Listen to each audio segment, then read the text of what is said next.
ว่าหลายเนาะถือว่าหลายพันโตซึ่งในทุกๆเช้าของแต่ละมือก็จะเป็นลักษณะแบบนี้เนาะ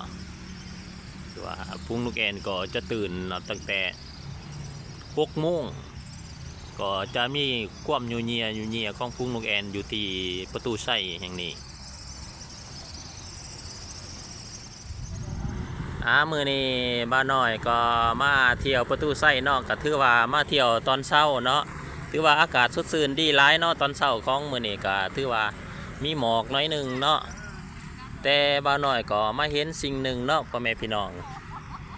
นี่จอกน้ำเนาะที่ว่าผู้นักท่องเที่ยวหรือว่าผู้ที่มาเที่ยวก็บ่มีความรับผิดชอบเนาะก็ถือว่าตั้งปลาเนาะก็ถือว่าบ้านน้อยก็จะเก็บไปถิ่มเนาะเพื่อความสะอาดจบงามเพื่อสิ่งแวดล้อมที่ดีงามแล้วก็จะเก็บไปถิ่มอยู่ที่เพิ่นก็จะมีบอนถิ่มทั้งขี้เหงื่ออยู่เดี๋ยวบ้านน้อยจะเลี้ยวหาก่อนเพิ่นมีบอนถิ่มทั้งขี้เหงื่อพุ่นเดี๋ยวบ้านน้อยก็จะเอาไปถิ่มก่อนตัวนี้ก็อยากฝากถึงผู้ที่ว่ามาเที่ยวเนาะหรือว่านักท่องเที่ยวก็อยากให้มีความรับผิดชอบเนาะเรื่องความสะอาดจบงามแนวใดมันจะเฮ็ดให้สถานที่ท่องเที่ยวเป็นตาหนาเบิงหนาส้มของสังคมตอนนี้ก็มาฮอดบอนทีมขี้เหงื่อแล้วเนาะตัวนี้เพิ่นก็แต่ละจุดเพิ่นก็จะมีบอนทีมขี้เหงื่อไว้ให้เนาะก็มี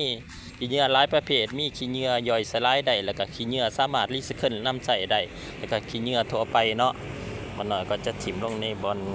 รีไซเคิลได้เฮามาจุดนี้เฮาก็เห็นอีกขี้เหงื่อเห็นอีกเนาะก็ถือว่านี่ก็เป็นอีกจุดหนึ่งที่ว่าถิ่มปลาเนาะก็บ่มีความรับผิดชอบก็ตัวนี้โอ้อยากให้เป็นแบบอย่างที่ดีของสังคมเนาะกินแล้วก็มีความรับผิดชอบกินแล้วก็อยากให้เอาไปถิ่มเดี๋ยวบ้านน้อยก็สิเก็บไปถิ่มให้เพิ่นเนาะก็ถือว่าน่าจะแม่นเพิ่นกินขึ้นนี่แหละ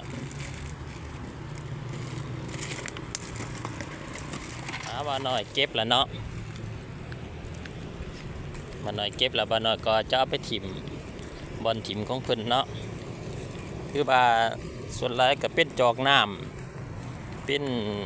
พลาสติกเนาะเป็นโฟมก็อยู่ประตูไส้นี่แหละคือว่าตัวนี้ก็อยากฝากให้ทุกคนมีความรับผิดชอบเนาะ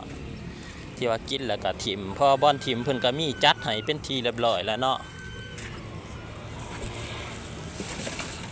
จัดให้เป็นทีเรียบร้อยแล้วก็ถือว่าเพิ่นก็มีป้ายแบบว่าให้เฮาแยก